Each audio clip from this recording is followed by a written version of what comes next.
Every single night, somewhere in the world, something happens that nobody can explain. You never hear about it. Until now. I'm Harrow. Subscribe. Because once you hear these stories, you won't be able to stop. My grandfather saw a skinwalker. My grandfather told me this story once.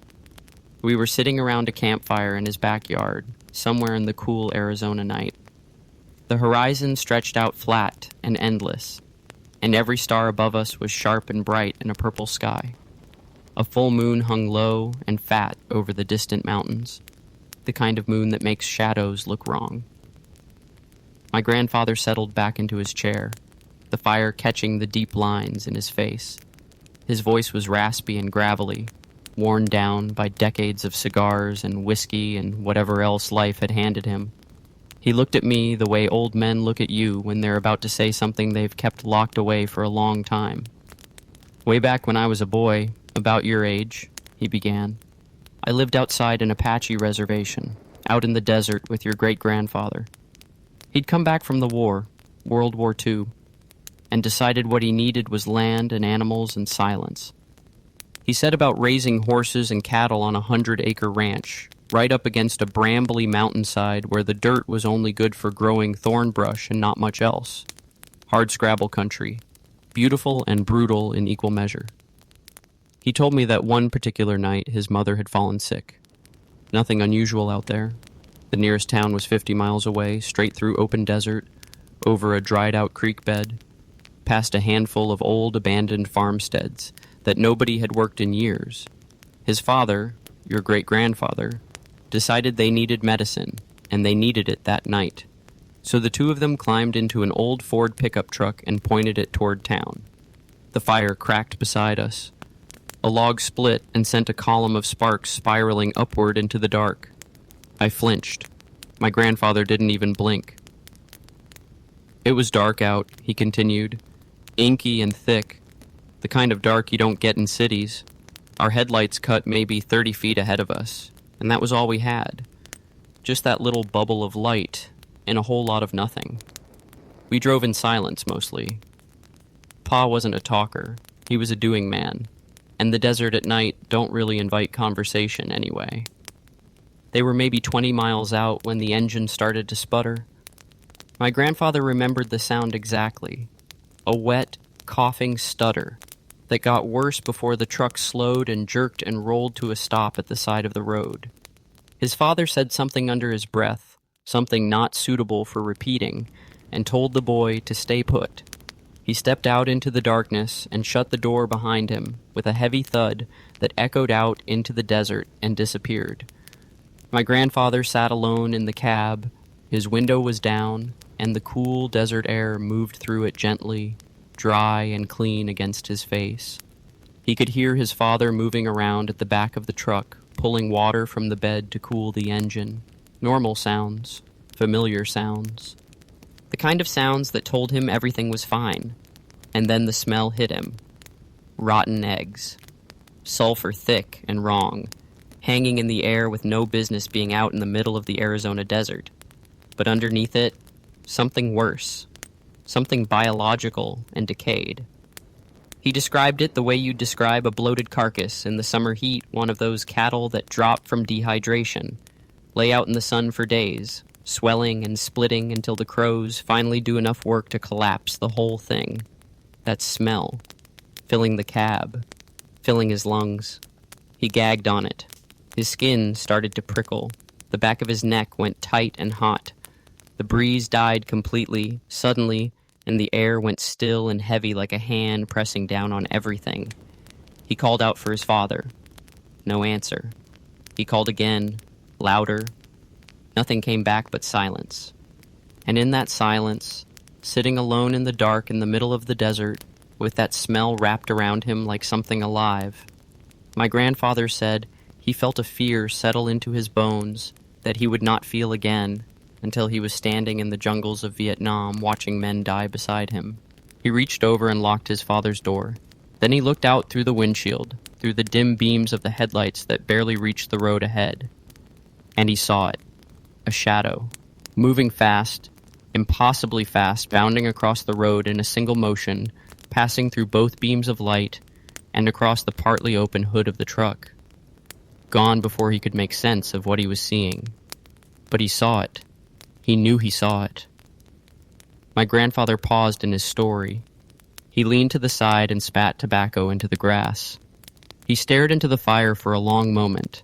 Around us, the Arizona night was wide and quiet, and I realized I had stopped breathing entirely.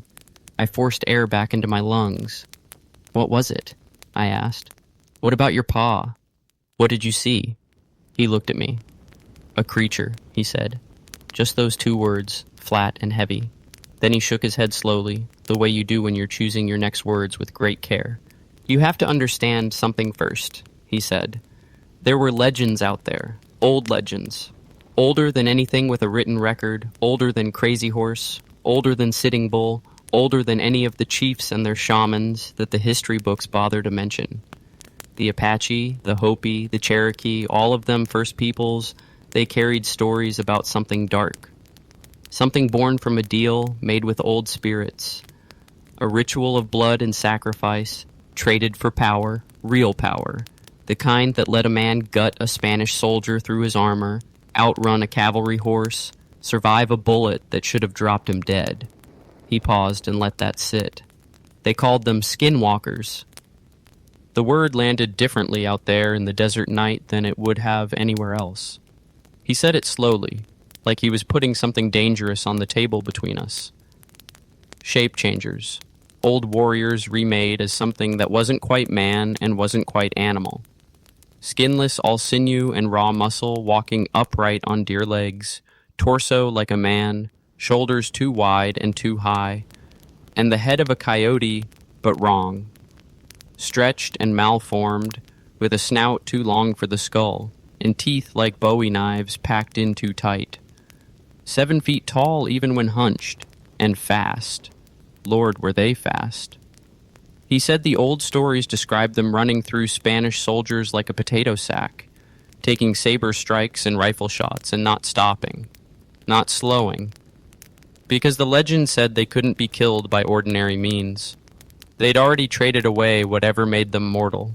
But the most dangerous thing about them, my grandfather said, leaning forward now, elbows on knees, fire reflected in his dark eyes, wasn't the speed or the strength or any of that.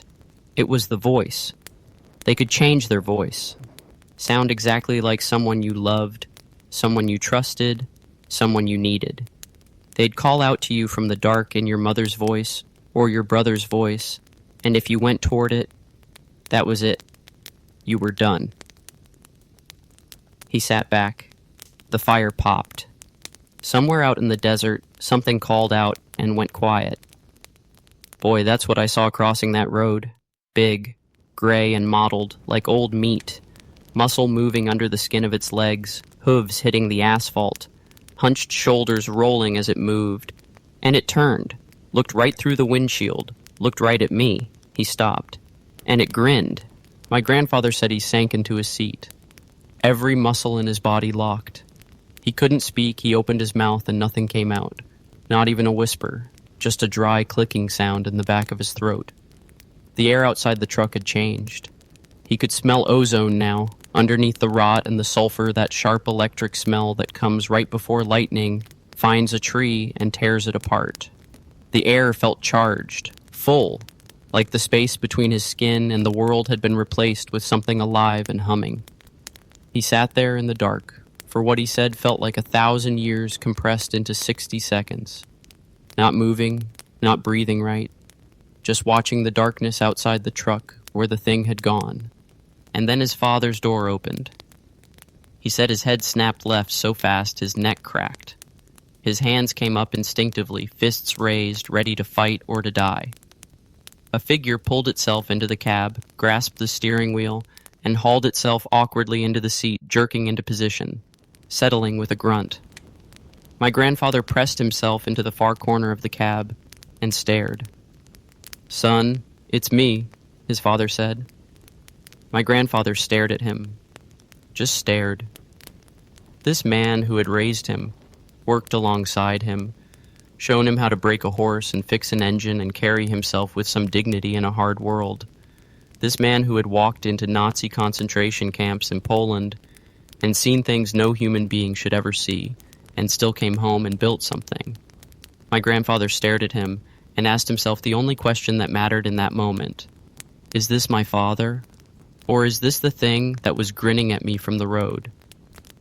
Your great-grandfather reached down, put the truck in gear, and pulled it back out onto the road without another word, my grandfather said. And I rode in that corner the whole way to town, watching him, measuring every move he made, every word he said, the way he held the wheel, the way he breathed, looking for something wrong, some little thing that was off. And I couldn't find it. He seemed like himself, talked like himself, smelled like himself. By the time we got to town and got the medicine and headed back, I'd almost convinced myself I imagined the whole thing. He paused again. He looked at me. Almost. I asked him, "How did you finally know for sure? Was it because he mentioned your mother? Something only he would know?" My grandfather shook his head slowly. "No, boy. I knew because of what was outside the window." He let that sit for a moment. Out the corner of my eye, maybe 10 miles from home, I caught movement to the right of the truck. I turned my head just enough to see it, running alongside us, 50 miles an hour easy, keeping pace without effort. Gray and hunched, yellow eyes catching the moonlight, that long, wrong mouth pulled back into something that wasn't a smile but looked like one. Running next to the truck, just watching me through the glass. He sat forward, his voice dropped. My pa never looked at it, never turned his head, never flinched. He just kept his eyes locked straight down that road. And then he spoke, and his voice was completely flat and calm, like a man who had known this night was going to come for a long time. He said, "Son, don't look at it." My grandfather looked at me across the fire. The flames were low now. The desert was dark and enormous around us. "Don't look at it." That's how I knew it was really him, boy, because he already knew it was there, and he knew exactly what it wanted. He picked up his drink. He didn't say anything else, and I didn't ask.